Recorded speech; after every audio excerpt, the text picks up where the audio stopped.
好，李珍秀，李珍秀最近真的做个大秀，那现在提假处分，干嘛呢？要保住他的党籍，那台北地方法院上个礼拜五已经收了案子了，因为呢，他之所以被取消立委不分区，因为他没有党籍了，被开除党籍，被开除党籍后，你自然就没有不分区立委的资格了，所以他认为说，我如果把党籍拿回来，你们开除我就无效了，那另外呢，他现在要求假处分，李珍秀就呛说，是我的抢不走，你们就想抢我，抢不走，那黄国昌今天这个被王浅秋访问在中广，黄国昌说交给司法程序完全不担心，司法去按照既然已经进了司法程序嘛，但是呢，大家常讲以王金平做例子，说王金平当时呢就是呢这个因为丧失党员身份失去立委资格，但是呢王金平呢，因为他当时有去这个走司法路线，他提供930万元的担保，在确认党员资格存在呢，可以继续行使国民党党员的权利，所以国民党提抗告被台湾高等法院驳回。所以换句话说，就是法院诉讼没有判决确定，你只要提了938万，当时法院一定有个计算了，你的党员资格就继续存在，党员继续存在，国民党就不能够取消你的不分区委员的这个资格，所以呢，这个王金平打官司算是赢了。那李珍秀想说，王金平会赢，我也会赢啊，但是他们就说不一样，因为呢，王金平当时适用的叫做人民团体组织法，那现在呢，后来有政党法，那个时候还没有政党法，有政党法以后呢，这个政党法的立法精神就是尊重政党自己的处理，政党自治嘛，政党自主嘛，所以你只要不违反国家的法律，政党要怎么决定是政党自己决定的。所以这个跟当时的人民团体组织法，人民团体组织法是福伦社啦、狮子会啦什么这个团体，他都适用人民团体组织法，但政党法不一样，只有政党能适用。所以呢，他想要用王金平模式，那现在情况不太一样了。所以为什么民众党的这个，我今天看民众党的律师也被访问，然后黄国昌也是说，我们到法院再说，现在不要吵，到法院就在攻防，现在讲这都多讲没意思啊。那另外呢？李珍秀提了假处分，希望保全他的立委。立法院的人说，接的许忠信还是22号宣誓就职，不因为李珍秀提出假处分，许忠信就不能够宣誓就职。我们看一下，这就是循王金平模式。申请假处分，我个人我没有签任何我离职啊什么我就是失去立委资格都没有签哦。秀出向法院申请的假处分文件，还说自己要循王金平模式，不满被开闸了前民众党立委李珍秀周末深夜再开直播，立法院就有签这个是说，如果我签下去，等于就证明我自己离职了嘛，是我的抢不走。不是我的留不住。不甩党中央已经将除名文件递交给中选会，李珍秀就是不签立委解职文件，强调仍保有30天的党内申复期限。李珍秀要打长期抗战，但党主席黄国昌在整整1小时的广播节目中，针对李珍秀的话题讲不到5分钟，看起来就是要冷处理。大概2天前就知道了吧，但是我想他可能不是充分的理解什么叫做定暂时状态的处分，所以就交给司法程序处理。一点都不担心，完全不担心。我再说一次，我不会我认为在言论市场，有些言论是有毒的，这个毒害是害到自己所背后代表的40万族群，或是害到其他的政党或前面的这个雇主或战友的这样的言论，一点意义也没有，没有必要浪费时间。对比李珍秀频上媒体专访痛骂民众党，主持人王浅秋讲明不可能邀他上节目，民众党也强势回应，李珍秀不但没符合假处分要件，解职文件爱签不签都没差。在丧失所谓的政党的党籍的时候，不分区立委的资格就会自动的丧失。针对这个事情呢，针对李珍秀，他要向法院去提起这样子的一个诉讼，每个人都有他的权利，我们也都是相对的，我们都是尊重。那至于呢，在法院的攻防，我们就留到上法院的时候再说。无论李珍秀签不签解职文件，准备接任的前台联立委许忠信已经准备在4月22号上午11点半宣誓就职。亮君怎么看李珍秀？我觉得当然，李正寿现在这个动作，其实当然这个刚刚不管是律师也好，刚刚赵大哥也好，其实都已经讲，李正寿现在做出这样子的一个提出假处分哦，但是实际上他能成功的几率可以说是0了哈。那他做这样的处分做这样子的一个动作，当然是他的权利哦。但是我想某一方面哦，或许他也是想要给民众党一些压力了哈。但是我觉得对于他来说哦，就是说他到底是因为什么原因而被开除？哦，其实到现在，他上了这么多节目，然后民众党也有发声明。其实老实说，我还是雾里看花，我其实还是不太懂他到底为什么被开除了哈。那但是就是说，至少这个李正寿他过去在双重国籍的这个争议上面不适任立法委员的部分，这个至少是落幕了嘛哈。那当然，但是在这个党籍的部分，他到底为什么会被民众党开除？这是民众党自己要去的做解释啦。但我想，李正寿现在不断的去主张他自己的权利哈，然后希望能够回到立法院，即使我就说这个成功的几率近乎0。好，万一真的有一丝可能，他真的要重回立法院了，可是还是回到一样的双重国籍的事情，他仍然没办法处理，所以他仍然会有不适任立委的问题啦。那这个部分，我想跟过去王金平的案子是完全不一样，再加上李正寿的身份跟他的适格的这个条件上面，其实他仍然还是没有办法回到立法院的。那一真。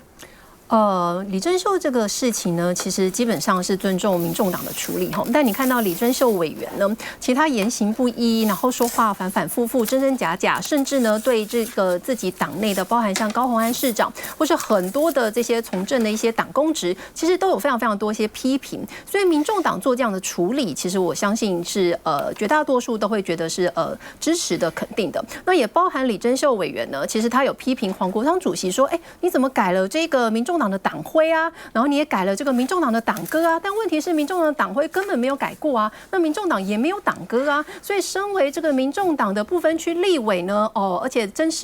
切的上任之后，你连这一点都搞不清楚，那确实是不适任啊，更不用说其他很多的一些在直播面前的一些表现，所以我们还是希望李正寿委员呢可以尽快的处理好、整理好自己的情绪。那政治呢，其实也不只是有冲突，因为李正寿委员之所以可以变成中华民国的立法委员，是因为民众党的支持。这样的支持呢，其实包含民众党的提名，也包含民众党对他的一些排名，他才能够成为民众党的立法委员。那当然，这个解铃还须系铃人吼，很多人也想到，包含这个李正寿委员，他常常在讲这个柯文哲主席的好，所以是不是柯文哲主席能够适时的呢，在这件事情上面也说说话，然后多做一些沟通，试图的来去解除这样的一场纷争。那我也看到，其实黄国昌主席非常非常的一些辛苦吼，包含一些党内的一些整合，还有正在进行的这个新北市长的整合。目前呢，也是要在这个4月底以前，把这个新北市长的不管民调还有整合的工作来做好。所以目前这样的一个情况，对黄国昌主席来说，的确是比较辛苦一点的。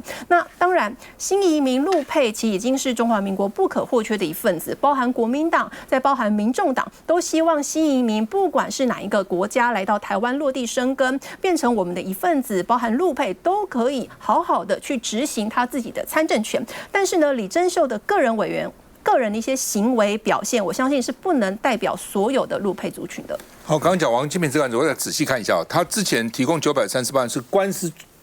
定验之前先交的钱，后来在2014年3月19号判决王金平胜诉，他的党员保住了党员的这个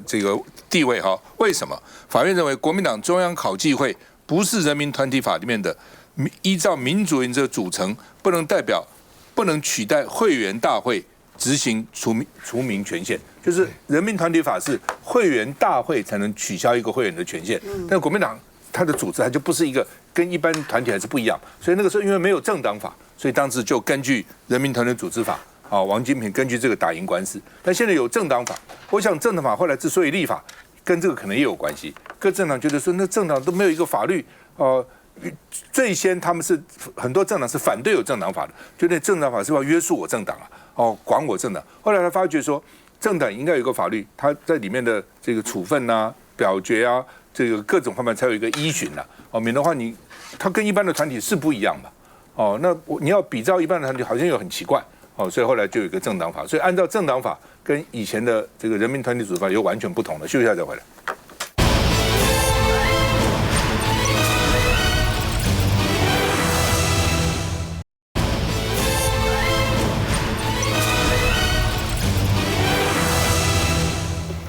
好，那么民进党现在说陈志涵、李珍秀还没掉眼泪，这是鳄鱼的眼泪，这是宫斗戏码哦，彼此呢这个都想抢立委位置，所以是宫廷斗争哦。那李珍秀说我爱台湾哦，而且呢说呢，比起卓荣泰跟民进党，我更痛恨黄国昌，但是我爱台湾，我也爱柯 P 啊。那李珍秀说到底有没有开口要钱才肯辞立委？他全盘否认。他点名民众党有3个人抹杀他的人格，他说我心都凉了。哦，那3个人是黄国昌、周瑜修跟陈志涵。哦，认为说这3个人抹杀他，这个杀他的人格。那另外呢，说被开除党籍，骂黄国昌，还挺柯文哲。李正说不要把2个人画上等号，黄国昌跟柯文哲是不一样的。哦，我恨黄国昌，我爱柯文哲，大概就这个意思哈。那另外呢，评论也说了，说民进党现在被李正秀搞得也是很烦恼，真的是有点不知道怎么办。小党都毁在群魔乱舞的时候。哦，他说大党不是没有群魔，大党也有很多群魔，但是大党越大，它的资源就多啊。所以毛泽东讲过一句话讲得很好啊。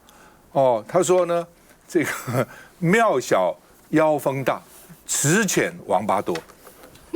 庙小妖风很大，哇，那群魔乱舞。池小没有什么资源嘛，王八就很多。就讲的就是这个，就是说，当你庙大、池大的时候，资源多了，里面虽然也有坏蛋在那边捣蛋，但是你分一个，这分一个，大家就摆平了。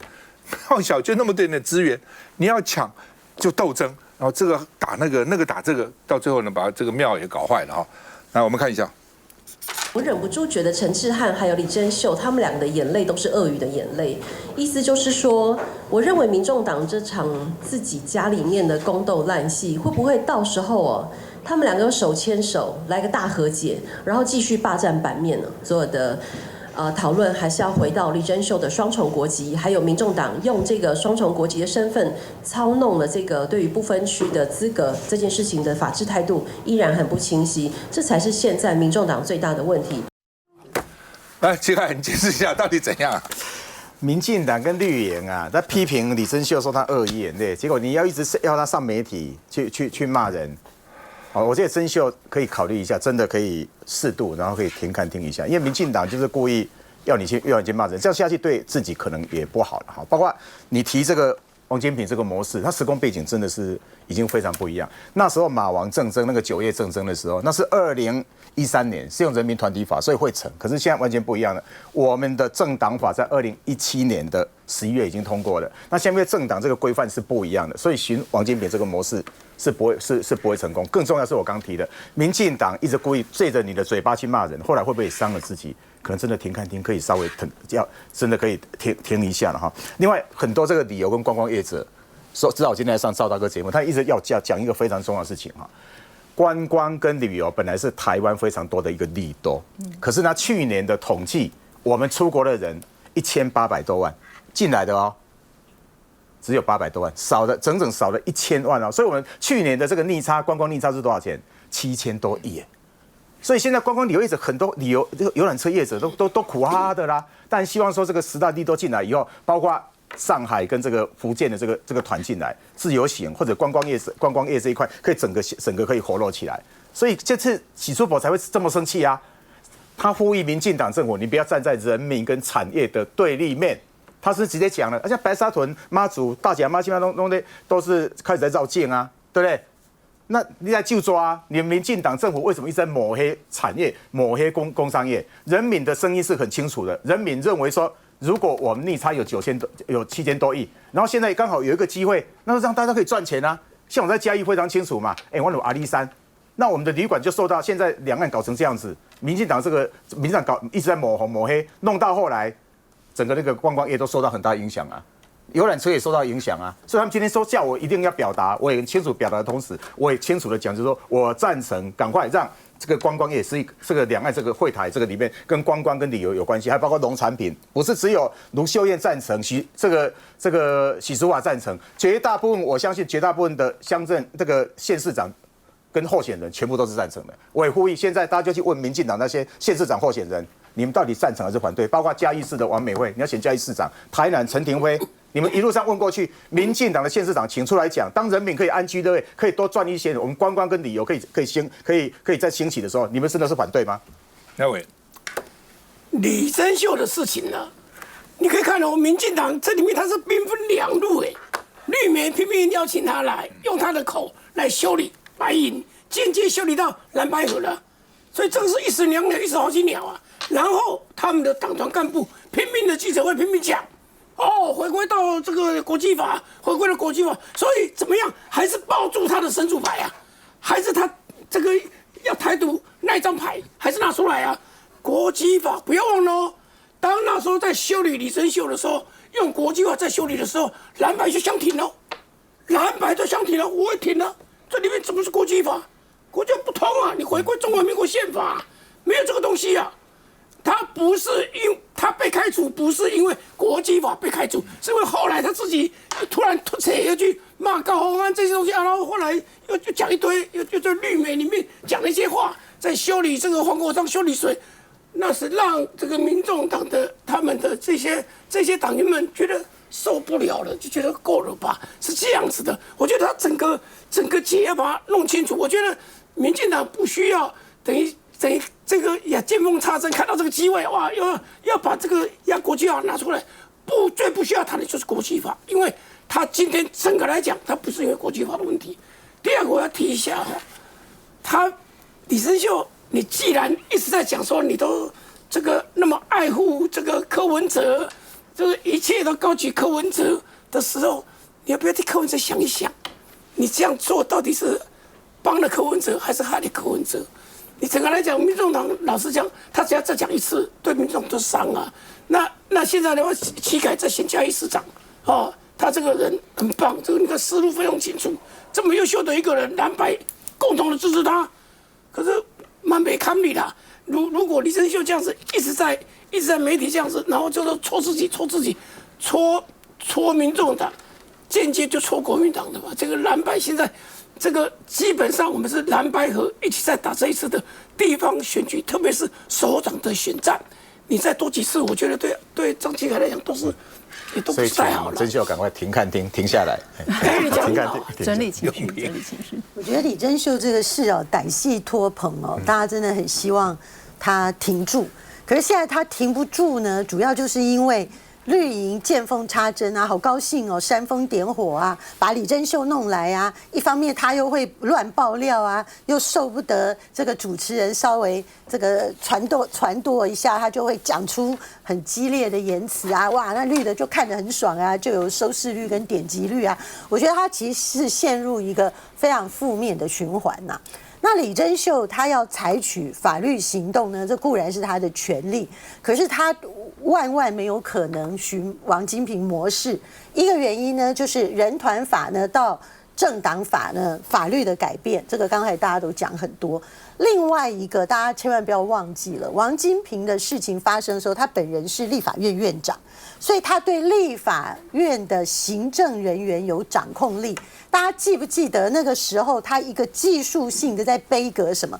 就是他国民党呢把他开除党籍，所以他立委资格丧失。这个公文书通知函要送到立法院的时候，立法院没有接受。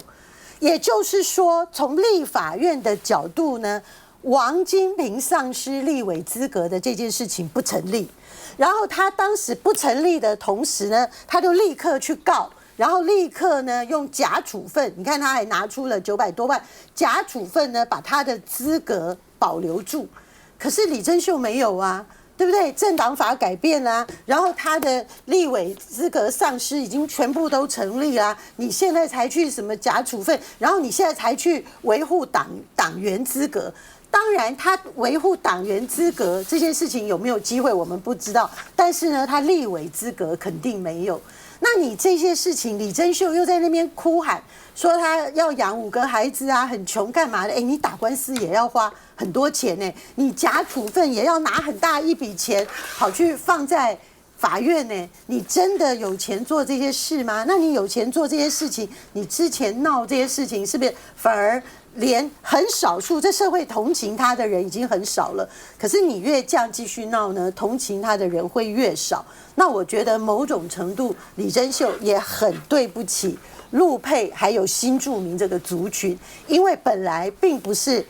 这个族群的人都会像他一样，可是他这样继续闹，他会连他整个代表性呢，都对他们也是一种抹黑。我觉得还是赶快停止吧。就是说这个东西人性真的有时候人性有善的一面，也有很丑陋的一面。比如大部分来讲当然我讲不是全部了。假如一个人跟你借钱，你借了他10次，到第11次没见他，他会忘掉你前面借他10次，他只记得最后一次你没有借我。大部分都是这样子。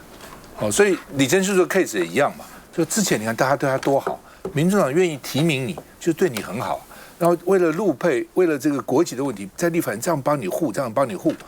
然后呢，国民党也是这样全力护你。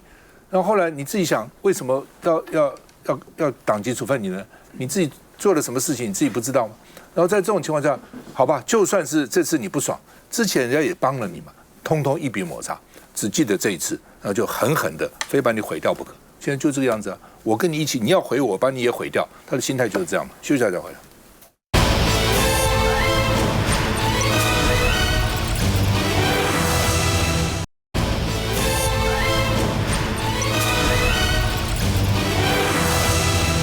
好，沈伯洋现在看起来有意思想选台北市长，建立一个市政资料库。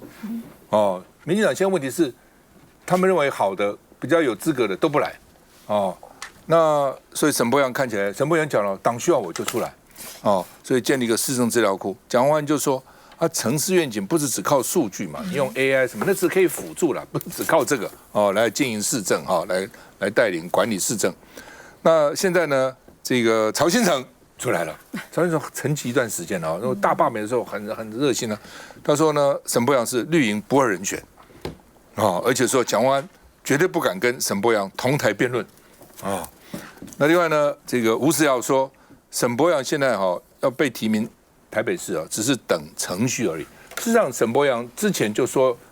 要提名，后来绿营大概里面有不同的看法，所以一直拖，其他几个县市都已经提名，但他还没有。所以吴思瑶是说只是等程序那吴思瑶也是支持他的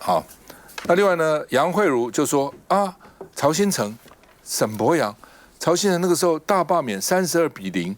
对不对？那你那时候曹新成不是一直鼓吹吗？要大罢免吗？就弄了个32-0，你还跑出来你是嫌绿营5个县市太多了吗？因为绿营上次选举只有5个县市赢你看嘉义县、台南、高雄、屏东、澎湖，它就5个，其他都丢掉那怎么样？你还在搞沈伯洋来还来打台北市这个选战，这么重要的选战，那你是选5个县市太多吗？连胜文虽然说好吧，沈伯洋出来帮国民党助选也不是坏事了那另外呢，陈培瑜这是民进党党团干事长说，仇恨值是被恶意媒体塑造出来的，就是说沈伯洋哪有仇恨值？没有仇恨值的。我们看一下。对于城市未来愿景蓝图的规划，对我来讲，其实不只是看数据，而是长期对一座城市以这片土地长期的关怀以及实践。我对市民朋友的承诺，包括第1年让大巨蛋完工启用，那现在也带来了演唱会经济，捷运6线齐发。我想不只是陆续的完成新建、通车，而且环状线也全面进入动工，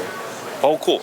持续的招商引资，我们也很顺利的在历经了波折之后，让辉达第一个海外总部确定落脚台北，让台北成为全球 AI 产业发展最强的一个心脏。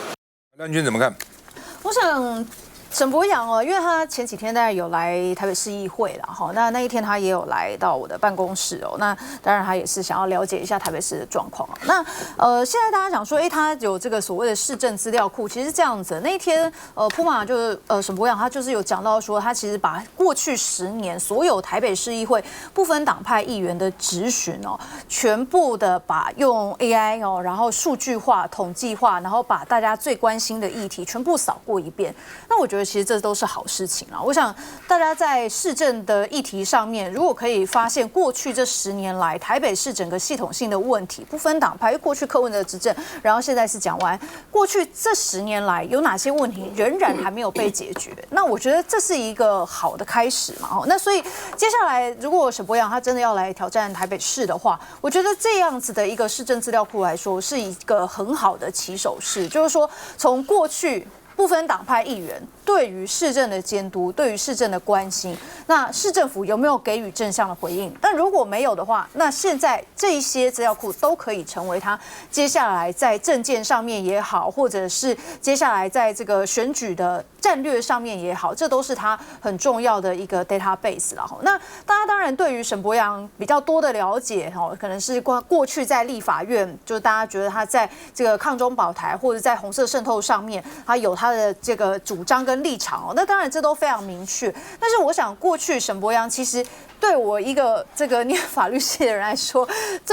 最重要的还是就是对我来讲印象最深刻，就是以前我们都一定要念那个就是他的刑分啦，就是说他其实是念犯罪学的，然后其实他过去在这个法律上面，其实他也是非常优秀的一个学者那这一些他自己对于城市犯罪学，其实他也有他自己的看法。那我想现在大家不管是对于这个在台北市的这些犯罪的也好，或者是现在大家很关心的校园毒品泛滥的问题也好，这一些其实也都是他的专业领域啦。所以我觉得在接下来如果进到北市的选战，那普马把过去这所谓的市政资料库建立起来，以及加上他自己原本的法学专业，我觉得很令人期待的。其实就蒋万安来说呢，其实这个对手，也就是他的竞争对手，其实还没有被提名也还没有提出任何的一些政策啊、政见等等。所以我相信，对于蒋万安，对于台北市政府来说，他们还是稳稳的专注于用很多的这些有感政绩去说服所有的台北市民。那这些政绩啊，其实数起来非常非常多，大巨蛋、辉达、第二胎的这个公托、准公托免费，这个营养午餐免费，然后育儿减工时不减薪，还有包含这个无烟城市，我相信亮君议员也非常非常的清楚。所以换句话说呢，对于台北市民或对于这个地方选举来说，其实做实事远比喷口水重要。所以呢，台北市民真正想要的是什么呢？我相信呢，这个答案已经非常非常清楚。那现在呢，其实距离11月28号是投票倒数222天，222天，但是沈伯洋怎么到现在好像才开始研究市政啊，建立资料库啊，拜会这个台北市议会啊，然后他的好伙伴这个吴沛忆呢去登记参选党部主委。那吴沛忆还讲一句话说，沈伯洋某个程度上呢蛮像小英前总统的请问一下，你真的有确定小英总统愿意跟普马就是被相提并论吗？就像这个苏巧慧呢，最近也被翻出说，他跟这个沈伯洋呢是大学同学，是立院同事。请问一下，这个苏巧慧真的有愿意要跟沈伯洋、普马一起相提并论吗？你看一下苏巧慧最近有多怕呢？新北市发生了2件事情。第一个呢，苏巧慧要做什么呢？去冲淡沈伯洋对自己选情的冲击呢？第一个就是最近川博上了一支短影音，结果呢，被逼的这个产业，就是那个短影音内容是产业界的人士去力挺川博，说川博为他们做了非常非常多事情。结果呢，这个苏巧慧的助理就在旁边侧拍，然后呢去施压这个产业界的人士说，这样不好啦，不要只挺川博啊。然后最后川博呢就希望去尊重这个产业界的人士，所以就把这个短影音下架。那再来呢，第2件事情，苏巧慧做什么呢？他的这些民进党的新北市议员呢，最近开始抹黑公馆圆环，就说这个公馆圆环呢，拆了之后呢，反而让中永和去塞车。但是呢，其实公馆圆环呢，反而去证明双北合作，蒋万安跟李四川合作是非常非常有效率的，这是一个非常典型的台北双北之间的一个交通议题。而拆除公馆圆环，实际上要解决的不是塞车，而是51%的交通事故率，而受惠的大部分都是新北市民。所以现在呢，民进党其实最早这个公馆圆环要拆掉，是民进党苏系的台北市议员提的，但民进党提，然后现在民进党又批评，所以神也是你，鬼也是你，所以现在民进党到底在干什么？好，来副市长，这样子沈伯洋的这个事情啊，我第一时间心情跟连胜文很像，就说真的吗？真的吗？这怎么可能呢？这人家开玩笑的吧？好，那就没想到开玩笑的现在也要成真了那我看法是说，从蓝白支持者的大局来看啊，沈伯洋参选确实是好的好在哪里呢？第一个，沈伯洋如果路线都不改，他继续抗中保台啊，仇恨值搞得很高啊，那在台北市这种城市的选举呢，他就会败得很惨。那他的失败，票数的压抑，自然会被解读为说，抗中保台没有市场。哦，那就蓝白来讲，我们不希望搞意识形态，我们希望好好的关注民生，然后跟中国大陆处好关系的，这个对大局是好的。好，那如果沈伯洋不希望票开得很难看，他要代表民进党啊，希望票好一点，他就要改人设啊。就像陈培瑜讲的啊，他现在脸书上哦，他从以前搞黑熊啊、抗中保台，他现在都是什么跑去儿童乐园啊、打篮球啊，他要改人设啊。那我觉得沈伯洋，因为他年轻人啊，1982年生啊，他改人设也很好。如果沈伯洋因此为了选台北市长，不再管激烈的意识形态斗争，而改成一个比较正常的关心市政、关心民生议题的人，那一样就大局来讲，证明说台北市民呢要的就是一个优质的政治人物，不搞意识形态。意识形态的对立，尤其是抗中保台，在台北市就是没有市场。你如果想要在这里存活的政治人物，你就要改变人设。那这样子，沈伯洋如果因为他彻底改变人设成功，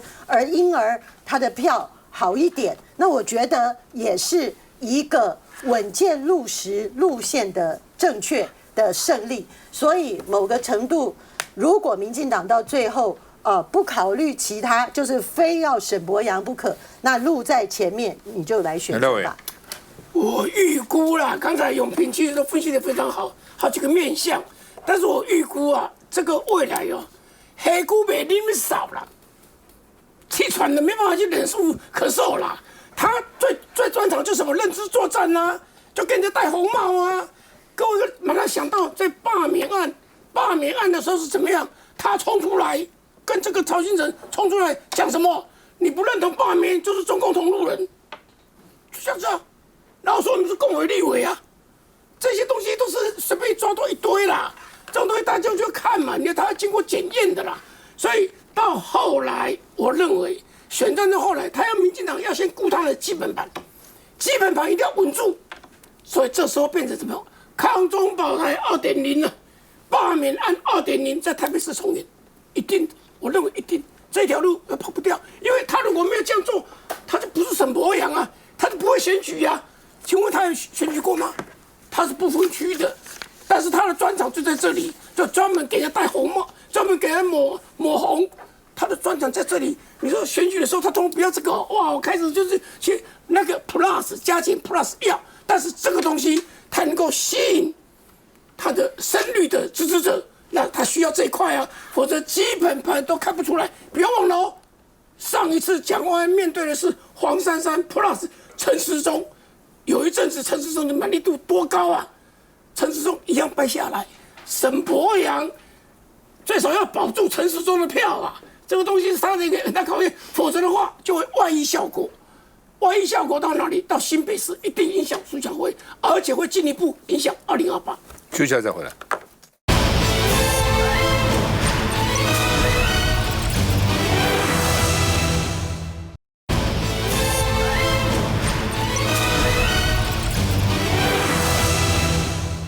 怎么突然又出来了？4年以前，林智坚因为被台大认为是涉抄袭，所以把他学位撤掉了。监察院突然发函给台大，说要调查台大的学术伦理委员会，因为要撤销这个学位，要等于是牵涉到学术伦理了，必须要学术伦理委员会开会，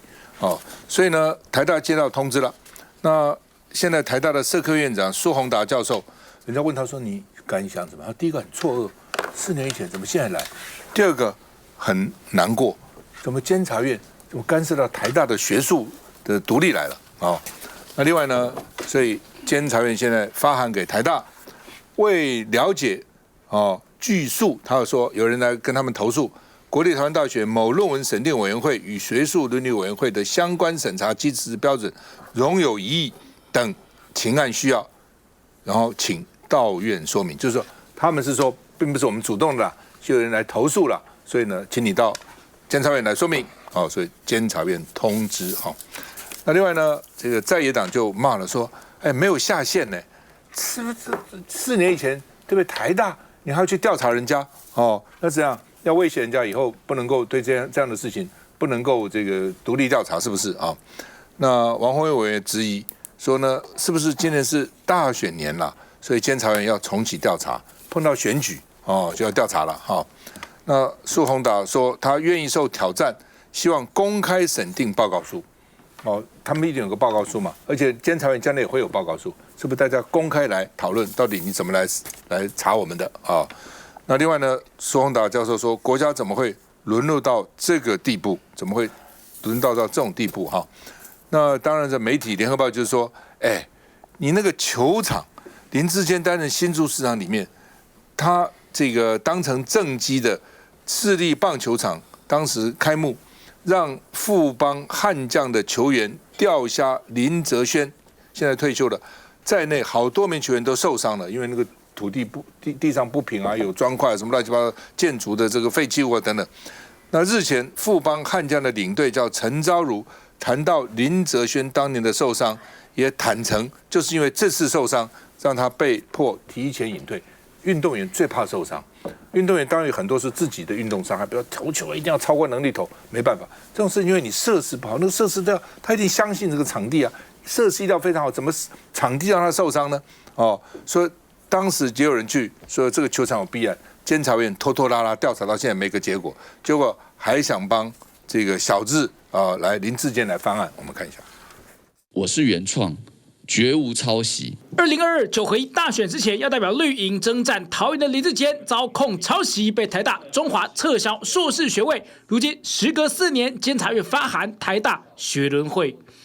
受问者就是审定委员会召集人，时任台大社科院长苏宏达。监察院通知他要跟他讨说法，理由是认为台大学伦会审查机制及标准有疑义。由监察委员范训律、林玉荣、赖鼎明启动调查。第一个就是错愕嘛，就是说因为没有想到，真的是没有想。那第二个是难过，就是说我们国家怎么会沦落至此，用这个这么大的政治力来针对一个完全学术的议题和判定。难以接受监察院突如其来的动作，毕竟2022年7月，林智坚遭王宏威举发双硕士学位抄袭之后，8月中华大学学伦会先认定抄袭，撤销他硕士学位。10月，林智坚再向教育部提起诉愿，不满中华大学所为。隔年1月，诉愿遭教育部驳回，林智坚随即放弃对台大学位的诉愿。现在监察院的调查令他一头雾水。我们当时有审定报告书嘛，有几十页，上面都写得非常详细，依据是什么，电脑比对是什么，然后逐节、逐段、逐章的分析表决。对此，监察院说，调查中的案件依法不得对外透露，但看在当事的检举人眼中，事情意味浓厚。难道是这是要有一些警告的作用吗？因为确实在4年前的林智坚案子，那对于9合1大选的结果出现了一个关键性的影响。这到底是在监督国家重大弊案，还是在对着成年的政治账本来进行翻页呢？重启调查是本于专业，还是力拼翻案，替林智坚找回学位就这么刚好？监委的任期只剩最后3个多月。来，请看。监察院跟台大学伦会，你会相信谁？一个天一个地哎！监察院凭什么来调查台大的学伦会？监察院早就变成民进党的打手啦，变成一个社会乱源，混淆这个是非啊！包括柯文哲那个案子，大家知道吗？柯文哲那个金华城检调开始办之前，监察院先开记者会，先提一个调查报告，然后顺着这样，他变成一个民进党的一个打手，早就没有信力可言了。荡然无存了，你现在凭什么来调查？所以我坚决也赞成了。现在国民党跟民进党都讲，把他的预算，我们开始审的时候，把它删成0，这早就应该要废掉的一个机构了。那让我们伤心的，你看对比新竹棒球场这个事情，黄安跟我讲，他们上去一开始就去调查，去挖出一堆的问题的时候，早就送到检调去，到现在4年有办吗？民进党对台湾最大的伤害是什么？一个监察院，一个博台御史大夫被民进党搞成变打手，检察官是国家的公器，结果也变成是民进党这个打手，是现在最严重的地方。一样嘛，沈伯洋这个案子，我现在最担心的是什么？沈伯洋真的去选台北市长，最大受害者当然是苏巧慧嘛，对李四川有利。政治上，民进党那些市议员一定受到影响。可是我更担心的是什么？沈伯洋如果出来选台北市长，那些青鸟一定冲出来。他现在最严重，他不是什么抹红抗中保台那些事情，他现在变成是青鸟跟黑熊的这个头到处去出征。他现在是完全制造仇恨，甚至是整个撕裂整个台湾的那个道德跟那个人性。我讲个最简单的哈，柯文哲每次只要到这个嘉义陪我去，我们有去拜访某些这个店家，每一家都被青鸟出征。连什么圣保罗那么有名的店哦，全台湾很多名店，很多地方通常看到它的产品都非常好。连这么有名的店，只是因为我们去拜访，他都可以这样去抵制。你们到底有没有是非啊？我现在担心的是，不是单纯看到政治面，你们能让台湾有是非，让监察的功能可以发挥，好不好？让检察官的功能可以回到正面，好不好？然后不要到处去出征别人，好不好？我想这个监察院是一个独立机关啦，好，那当然现在突然要重启调查，我想这个部分当然恐怕他现在已经在调查的过程当中了，这当然也都不会对外透露。那只是说过去这个不管是在台大学联会或当时其实有好几波都有在这个审查学术论文是否抄袭的部分，那大家后来其实也都水落石出哦。那现在为什么又突然重启调查？那调查会不会又有新的结果？监察院，我想这个大家一直讲说要不要废监院呢？如果要废监院，就大家修宪嘛，就直接处理掉，这也没问题哦。那但是就是说，现在的监察院他独立行使他的职权，要去重启调查，这个他自己去处理。那我认为在当时，包含林志坚后来他也放弃诉愿等等的这一些相关的这个争议跟事件哦，包含后来民进党对于自己所有党公职要出来参选，我们都有最严厉的要求，我们要签一大堆的切结书，其中就是包含你学位的论文不得抄袭，如果有抄袭的话，民进党就会撤销你的提名。我想这是一贯我们对自己最严厉的要求。那这个永平，前台大社科院院长苏宏达是我大学同班同学哦，他个性呢相当的谨慎也稳重。那他在处理林志坚的这个学术伦理案的时候呢，他的整个流程都非常的讲究，然后全程呢都做好了证据的保全录音录影，而且他请到的相关的教授呢都是台湾非常重量级的人，所以呢我也不相信这个重启调查呢对他个人会造成什么样的压力或损害，但是我觉得监察院这个动作在这个时期呢，相当的不寻常。第一个，监察院本身已经没有公信力了，立法院现在又在审预算，民众党已经提出来要把监察院预算删到0元，他们还敢碰这个议题？我直觉在想呢，是不是民进党内部已经知道他们这次提名的哪些若干县市长参选人论文是不是有问题？是不是要提出这个呢？来警告一下，说大家不要去碰论文的事情。这个事真的是监察院为什么做这个事啊？我们觉得很奇怪哦。这个台大学伦社做了学伦会做的结果，